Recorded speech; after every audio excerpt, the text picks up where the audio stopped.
बिस्मिल्लाहिर्रहमानिर्रहीम। अल्लाह के बाबरकत नाम से शुरू जो बड़ा मेहरबान नहायत रहम करने वाला है। दुआ है रब्बिल आलमीन, जितने भी दोस्त बूढ़े बच्चे भाई बहनें बीमार हैं, अल्लाह पाक उनको सेहत कामला अता फरमाए। जी अस्सलाम वालेकुम दोस्तों, उम्मीद है कि अल्लाह पाक के हुक्म से आप सब खैर आफियत से होंगे। मैं हूँ आपका मेज़बान हकीम मकसूद अरशद। आई एक बार फिर आपकी खिदमत में हाजिर है। दोस्तों, आज का हमारा टॉपिक लकोरिया के रिलेटेड है कि लकोरिया क्या है, ये कैसे ही एक पेचीदा और जो है मोजी सी मर्ज गंदी सी अमराज हैं, जो ये इसकी कितनी अकसाम हैं, इसके असबाब क्या हैं और कौन से लकोरिया का इलाज करना चाहिए और कौन से लकोरिया का इलाज नहीं करना चाहिए। दोस्तों, मैं कुछ ऐसे अमराज पर रिसर्च कर रहा था जिस वजह से मेरे नेक्स्ट लेक्चर में ताख़ीर हो गई। तो ऐसे अमराज जो डॉक्टर हजरात के बस की बात नहीं रही, ऐसे अमराज जिनको डॉक्टर हजरात ने लाइलाज करार दे दिया था। ऐसे काफ़ी पेशेंट आए कि उन्होंने हमें काले की हमें बताते हैं। तो उस मैं मर्ज़ पे रिसर्च कर रहा था, तो इस वजह से मेरा लेक्चर अपलोड नहीं हो सका। तो दोस्तों, आज चलते हैं अपने टॉपिक की तरफ।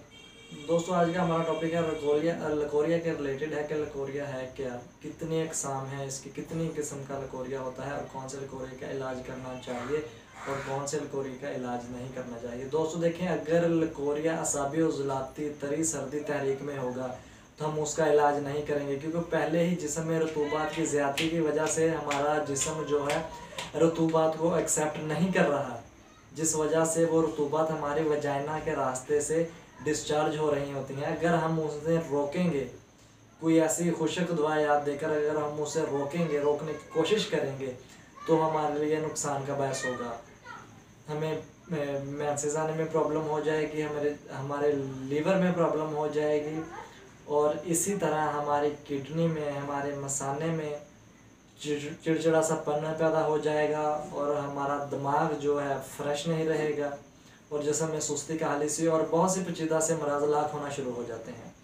क्योंकि ऐसे जो तरी सर्दी साबी उज़लाती तहरीक में जो लकोरिया होगा, हम उसे नहीं रोकेंगे, अलबत्ता कि हम उसे और ज़्यादा ऐसी दवायात, ऐसी चीज़ें इस्तेमाल करवाएंगे कि जिससे वो जिस्म से डिस्चार्ज होने के बाद जिस्म जब रतूबत से पाक हो जाएगा, उस वक़्त वो खुद ब खुद ही ठीक हो जाएगा। तो लिहाजा जो असाबी उज़लाती तहरीक तरी सर्दी वाली तहरीक में जो लकोरिया होगा, हम उसका इलाज नहीं करेंगे, उसे नहीं रोकेंगे, उसे ऐसी दवाइयाँ देंगे कि वो और ज़्यादा हो और जिस्म से बिल्कुल ही डिस्चार्ज होकर ख़त्म हो जाए। तो असाबी उज़लाती तहरीक की क्या है कि भूख उसकी कम होती चली जाएगी, बाल उसके जो है बारीक होंगे, ज़्यादा गिरेंगे, ज़ुबान उसकी बिल्कुल सफ़ेद होगी, पेशाब उसका हमेशा ही सफ़ेद रहता होगा, उसे जो है ना असाबी कमज़ोरी होना शुरू हो जाएगी। ये तो है असाबी उज़लाती तहरीक का लकोरिया, बिल्कुल सफ़ेद रंग का पानी सा आएगा, कोई लेसदार मवाद नहीं आएगा। तो इस तरह के लकोरिए को जो है को खुशक दवा देकर रोकना नहीं चाहिए। और दूसरी किस्म का लकोरिया ये है कि एक लेसदार रतूबत होती है, सफ़ेद रंग की ही होती है, लेकिन लेसदार होने के सबब और जो है जब ऐसी किस्म का लकोरिया होगा उसमें जो वजाइना में खारिश होगी और पेचीदा अमराज पैदा हो सकते हैं इस तरह के लकोरिया में। तो लिहाजा किसी माहिर तबीब से तशख़ीस करने के बाद जो है उसका इलाज करवाया जाए, ताकि पता चले कि ये कौन सी किस्म का जो है लकोरिया है। मेडिकल में तो इसका जो है इलाज है ही नहीं। ये बहुत से डॉक्टर हजरात ने काफ़ी ऐसे पेशेंट आते हैं जिनके मर्ज़ को 10-10, 15-15, 18-18 साल हो गए डॉक्टरों के पास मेडिसिन खा कर, लेकिन ये कम ही नहीं हो रहा। भाई अगर उसका असल सबब पता चले तो वो ख़त्म हो, जब उसका सबब ही पता ना चले तो वो ख़त्म कैसे हो। गलत दवाइयात इस्तेमाल कराने से वो मर्ज़ और भी जिस्म में रतूबात की ज़्यादती हो जाती है, जो है बाद में मुश्किलात का सामना करना पड़ सकता है।